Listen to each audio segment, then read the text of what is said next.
Զոհին անձամբ ճանաչում եք։ Ոչ, պարոն դատավոր, բայց նա հրաման է տվել կոտորել իմ ամբողջ ընտանիքը, մորս, հորս,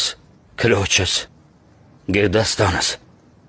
ամբողջ ընտանիքս։ Ասացեք խնդրեմ, երբ որոշեցիք Թալիաթ Փաշային սպանել։ Երբ մայրս խնդրեց այդ մասին։ Ձեր մայրը։ 2 շաբաթ առաջ մղձավանջներիցս մեկում տեսա մորս դիակը, նա վեր կացավ, մոտեցավ ինձ ու ասաց. Գիտես, որ Թալիաթ Փաշան Բերլինում է եւ ոչինչ չես անում։ Դու այլևս իմ որդին չես։ Երբ արթնացավ, որոշեցի սպանել նրան։ Ուրեմն ընդունում եք, որ ձեր ոչիրը կանխամտածված էր։ Ոչ։ Ես ինձ մեղավոր չեմ զգում։ Ես մարդ եմ սպանել, բայց մարդասպան չեմ։